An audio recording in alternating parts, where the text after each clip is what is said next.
gerist áskrifendur á samstöðinni og taki þátt í að byggja upp öfluga og róttæka samfélagsumræðu.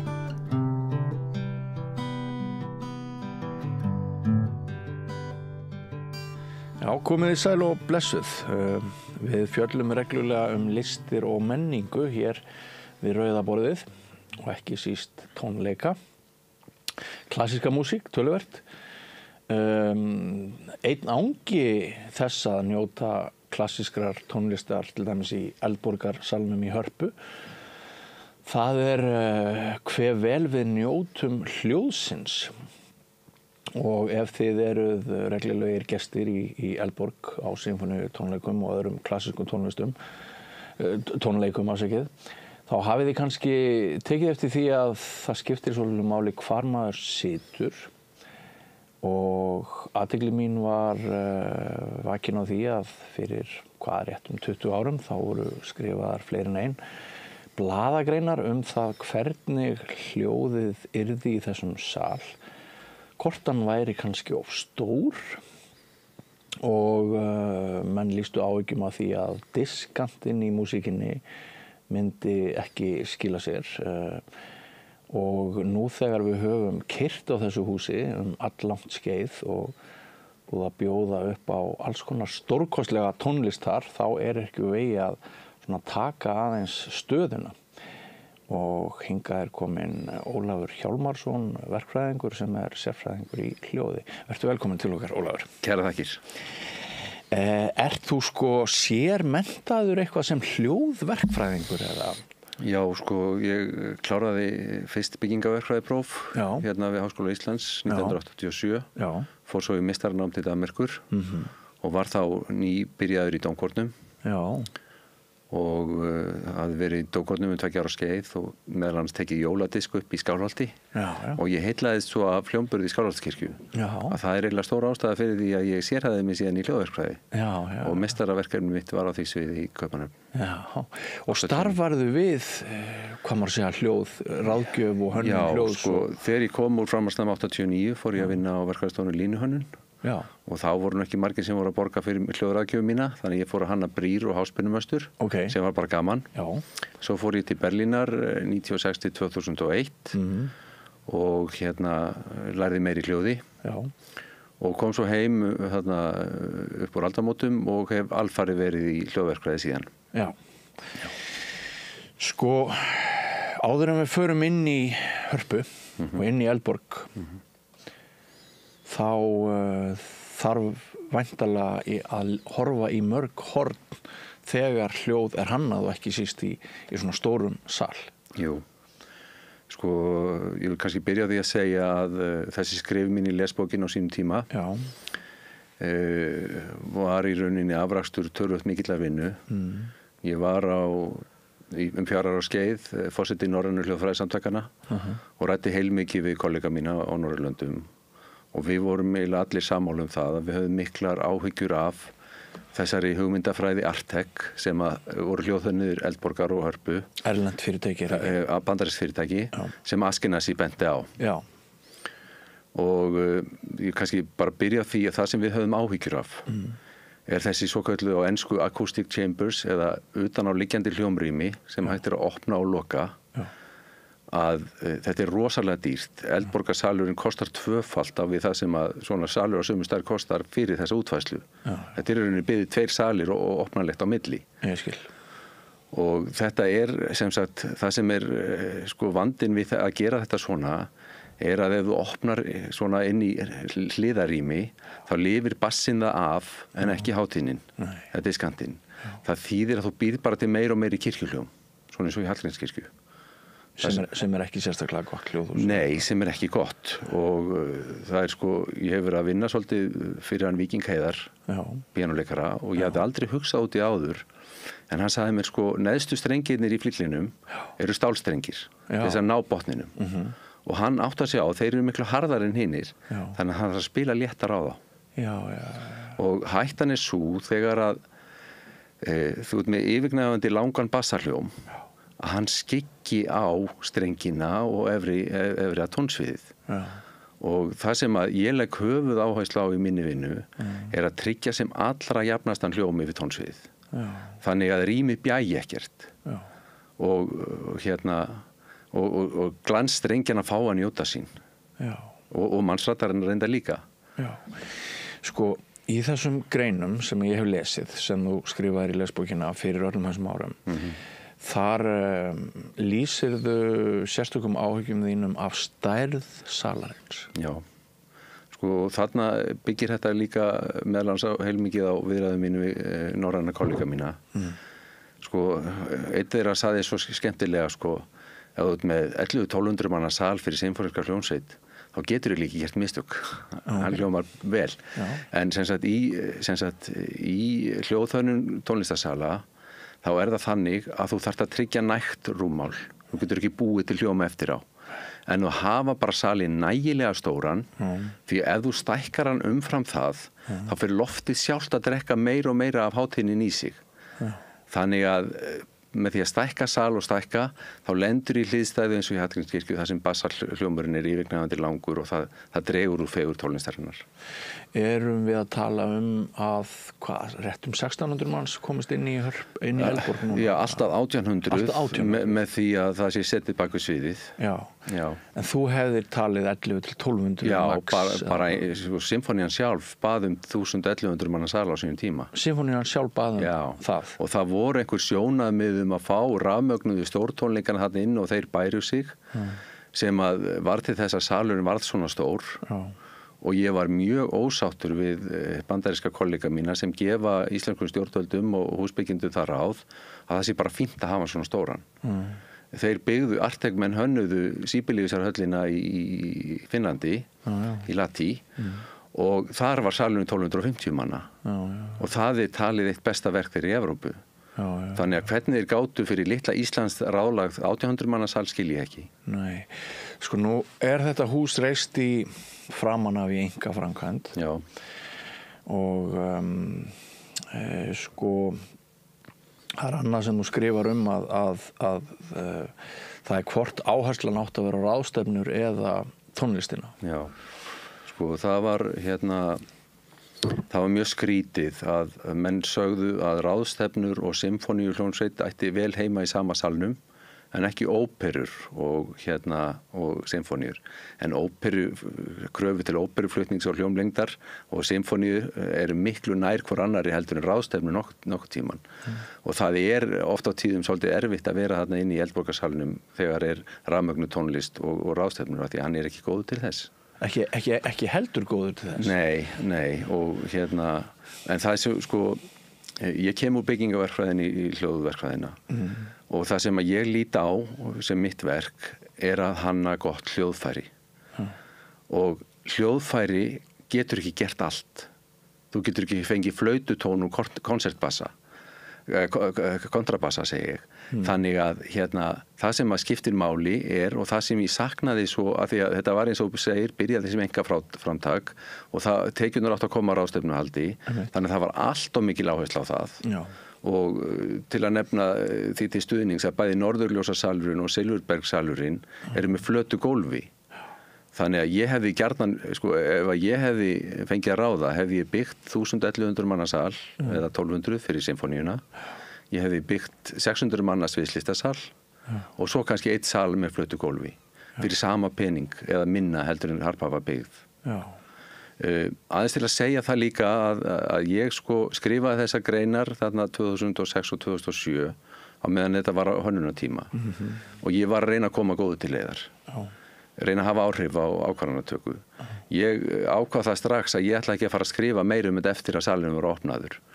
En það búið að vera svolítið erfitt fyrir mig að hlusta á oflofið þennan sal, Eldborgarsalinn.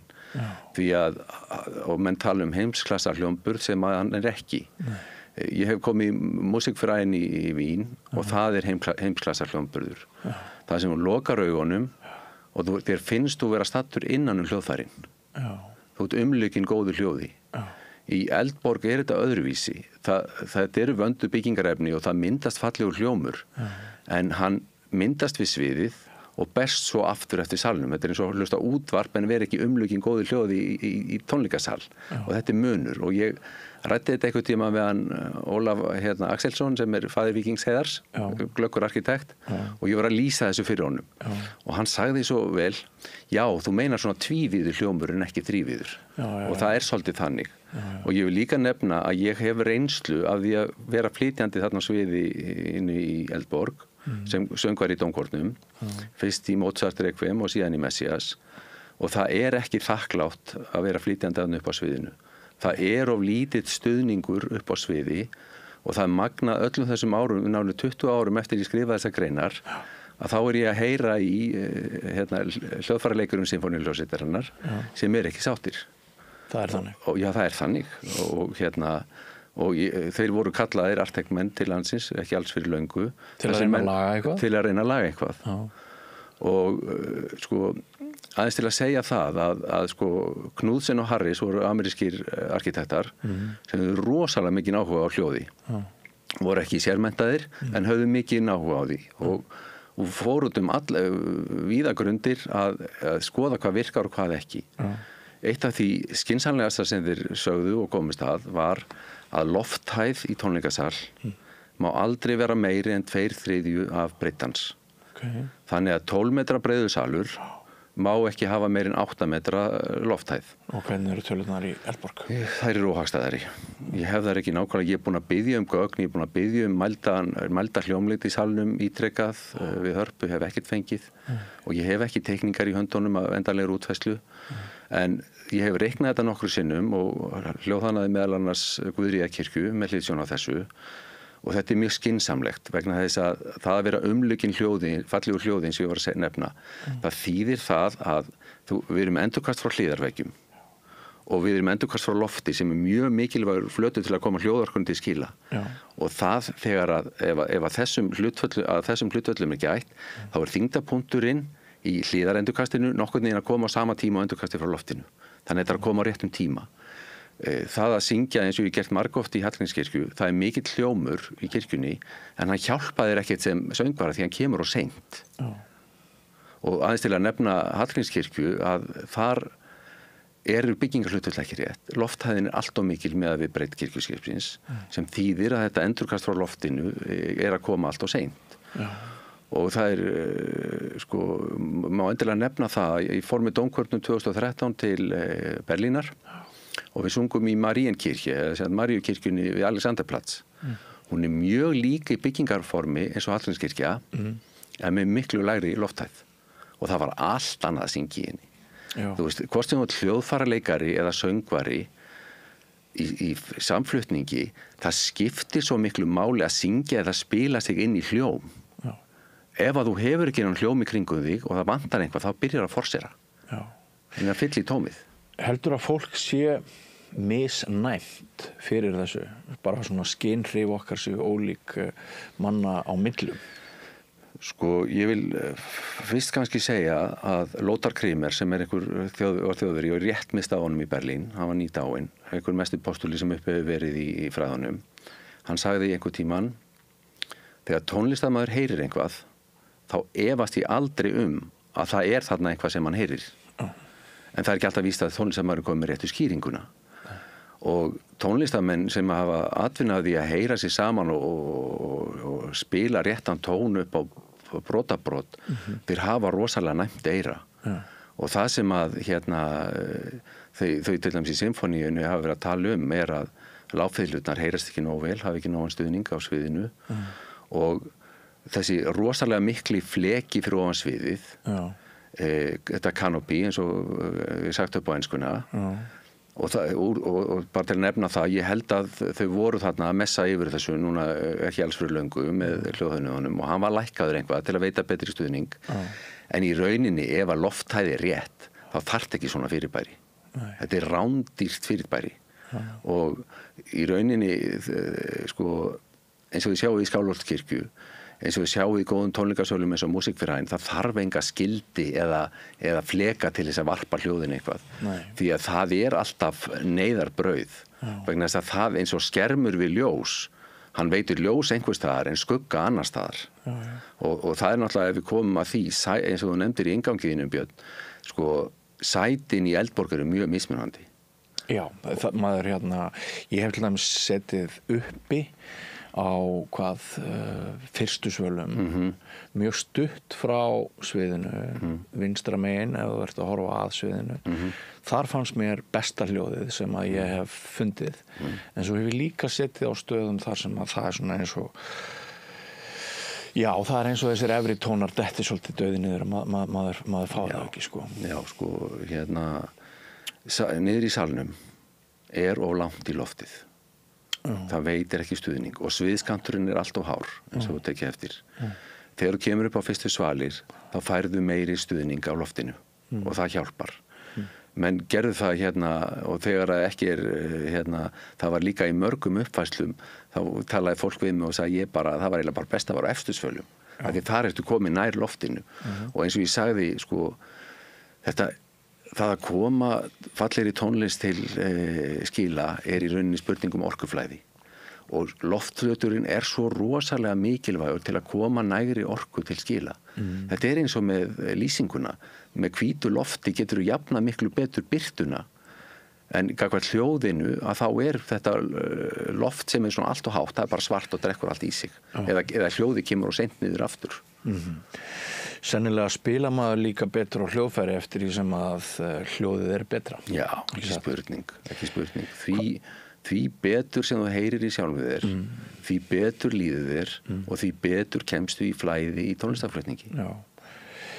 Hvað gerir Víkingur Heiðar þegar hann til dæmis fyllir salinn af fólki og heldur einleiks tónleika? Hvaða barbabrellur kann hann? Sko, ég vona að ég sé ekki að uppljóstra neinum leyndarmálum frá Víkingi en hann búinn að segja mér, hann búinn að ræða við Hörpu þetta.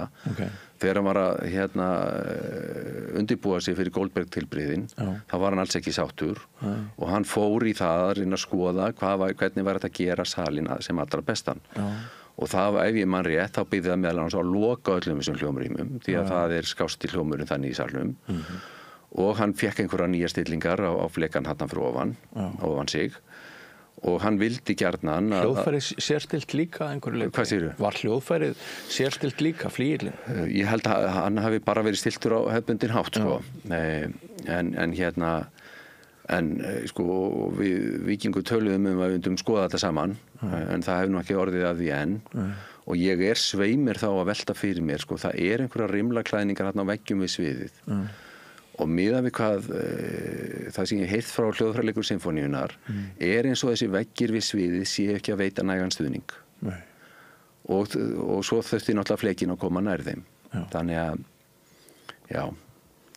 En sko, og ég hef heyrt það líka með sko flottu stjórnendurnir sem komu fyrir sinfóníuna utan úr heimi. Ég hef heyrt frá allavega með einum eða tveimur sem bara lokuðu öllu og sagði bara þetta besta hljóðið svona. Loka öllum þessum acoustic chambers því að það mest skerpa í salnum þannig. En einhverjir ágallar við það, eða hvað? Nei, ég myndi segja bara loka þessu öllu því að það gefur mesta skerpu í salnum. Það að opna þarna, þá tapar diskant. Sem var, eins og held ég að hafa sagt á næstu í helmingurinn á kostnaðinum. Já. Nota ekki helmingin á kostnaðinum. Já. Og ég heyrði það líka frá Lati á sínum tíma, einn kollegi minn á Norrlöndum hefur verið að skoða það eftir á. Að sko hljómsveitin þar væri meira meina að spila alltaf í sömu stillingu. Og það líka sko, ég hef kannski ekki sagt það, en þessi utanáliggjandi hljómrými. Ímyndum okkur ef að þú verður að kaupa flygil með utanáliggjandi hljómrýmum sem væri með svona renniloku fyrir. Hvaða áhrif heldur að hafa á hljómgæði hljóðfærins að vera að opna og loka inn í þetta? Og það líka annað með svona margar stillur, mögulega stillingar sko. Hvernig átt að læra á hljóðfærið þegar það svona alltaf breytilegt? Og það var, sko, ég fór á sín tíma í Musikverein í Vín að hlusta á aðra symfóníu Mahlers og það var svo og það Musikverein, þetta félags þetta og ég pantaði í mjög góðum tíma sæti á góðum stað og svo komu félagsmenn og ég hraktist alltaf aftar og aftar í salinn þannig ég var næstu alveg aftast en það var aðdáunarvert hvað flytjendurnir og stjórnandinn treystu vel salnum að dýnamíska sviðið var ótrúlegt pianissimo og þeir bara vissu það að það heyrist það ekki þannig í Eldborg Reyndar það ótrúlega þegar Víkingur að spila hvað veikutónarnir heyrast vel hjá honum. Já, maðurinn snillingur. Já, það bara, já, maðurinn snillingur. Það þannig. En sko, nú einhver hérna svona, svo ég reyni að rífast við þig. Já, gerðu það. Sko, hérna, svona Ísland, lítiland, stórhugur, fjölnotahús, fjölnota íþróttahús, að hérna okkur finnst rosa flott að það sé verið að spila margar íþróttagreinar inn í einu íþróttahúsi og við erum svo lítil þjóð að við getum ekki byggt bara hús utan allt og sko ekki mannlegt og eðlilegt að þarna hafi menn telt saman ráðstefnu hagsmunum og tónlistarhagsmunum og að kannski enginn hafi geta orðið alsæll með allt saman, eða hvernig svarar því? Jú, þetta góð spurning. Sko, ég vil svara þig til að ekkert hljóðfæri getur allt. Nei. Og ég segi, loksins átt að byggja tónlistarhús. Við skulum bara byggja það þannig. Það ekkert að því að ráðstefnurnar fara þarna inn. Nei. Og ráðstefnurnar væru miklu betur komnar í 1200 manna eða 11-1200 manna sal heldur en sem 1800 manna sal. Og hérna, sko, þegar þú komið með stærri sali, þá ertu hvað sem komið með rafmögnun. Og þá getur þú bara farið í önnur hús og þú getur, ég meina, sko, það óskynsamlegt að ætla að byggja 1800 manna sal bara fyrir einhverja stóra ráðstefnu sem kemur einu svona 5 ára fresti. Já, ég einmitt að veltaði fyrir mér sko hvaða séu margir dagar sem að við notum þessi 1800. Já, ég veit það ekki, en það væri kannski að spyrja Hörpu að því. En ég væri rosalega, úr því að málið komið aftur á dagskrá, ég væri rosalega þakklátur ef að blaðamenn getur hjálpað mér að fá þessar upplýsingar sem ég bara biðja Hörpu Það kollegi minn á markaði hér á landi sem hefur ómtíðamælingarnar. En hann segir að hann megi ekki láta mig fá þær eins og þetta sé hernaðarleyndamál og þetta var kostað á opinberu fé af því að mér langar mjög gjarnan að bera raunverulega mælingar í salinum saman við fræðilega útreikninga mína ekki síður til að læra því en það sem skiptir öllu máli þegar þú hanna húsnæði að hugsa sem svo það ekkert húsnæði sem getur allt og þú átt að segja bara hver eru megin áherslur með þessum salarkynnum og hanna með það.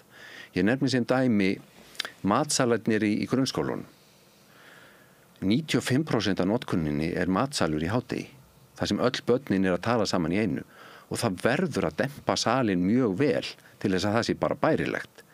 Það þýðir að skemmtanir á kvöldin og leikrit í heldur hljómminni sal heldur maður hefði óskað.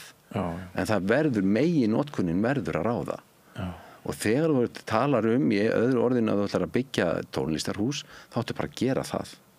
Ráðstefnur og rocktónleikar með að koma þar inn, en það hljóðfærið fyrir klassíska tónlist.